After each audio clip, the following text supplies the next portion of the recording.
Good morning, everyone. My name is Margaret Chase, and I'm very excited to be here today with you all on this lovely morning. I am also, though, pretty sad to be here. For some reason, I've always had a very hard time coming to terms with endings.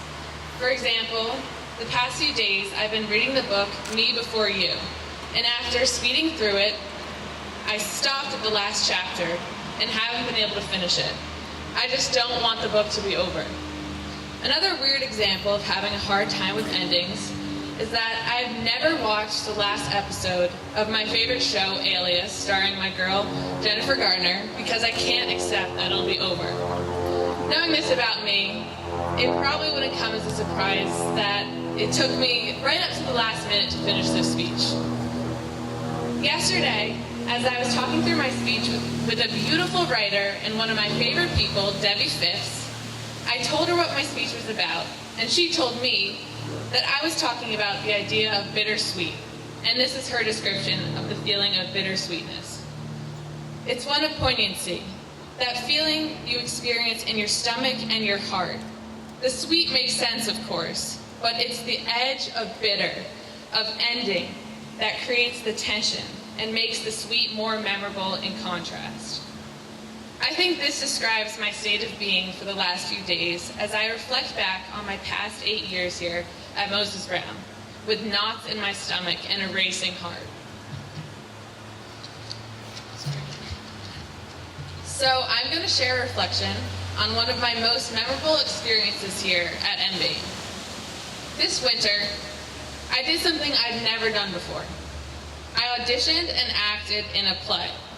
The play, Cat on a Hot Tin Roof, wasn't the normal big production that the MB Theater Department puts on, but rather a small project directed by my friend Caroline Farber, who has a love for the writing of Tennessee Williams.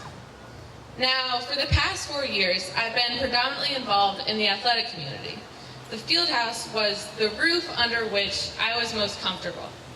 The building and the people in it had become a second home to me for pretty much my whole life. Whether that was Joyce's training room, where endless laughs have been shared, or Campanella Field, where amazing coaches like Leslie and Brian never stopped pushing me to become a better athlete and a better person. So, after 10 seasons of being pretty comfortable, I took a break to explore something totally different. By taking this risk, I found that, like the main character of the play, who's also named Margaret, by the way, I'd become a cat on a hot tin roof. And I think most of my castmates felt the same way. The majority of us had never been in a play, but nonetheless, we all jumped into our roles and put on what I think was an amazing performance.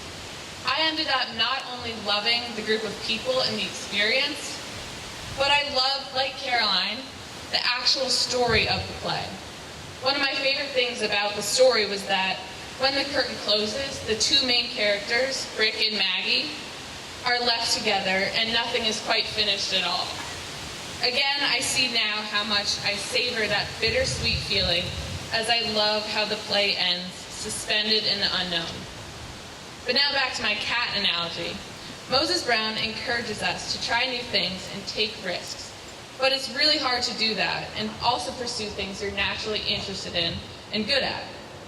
And yet, with this opportunity where I became a cat on a hot tin roof, it proved to be a moment of great growth for me. So, as I think about where the class of 2016 is headed and where we've been, I hope every one of us stumbles upon an opportunity where we become that cat on a hot tin roof. Now, before I close, I want to thank my advisor, Debbie Phipps, for your endless support, every teacher at Moses Brown for welcoming me into your classrooms and lives, my sister Phoebe for being my best friend and teaching me to let go and laugh, and my whole family for your unconditional love. And finally, to my class, I hope we can look at this bittersweet moment with hope and joy as we embrace the unknown that is ahead of us and see that we're just flipping the page of one chapter of our lives and that there are many more ahead. And I cannot wait to see what the class of 2016 does with that possibility. Thank you.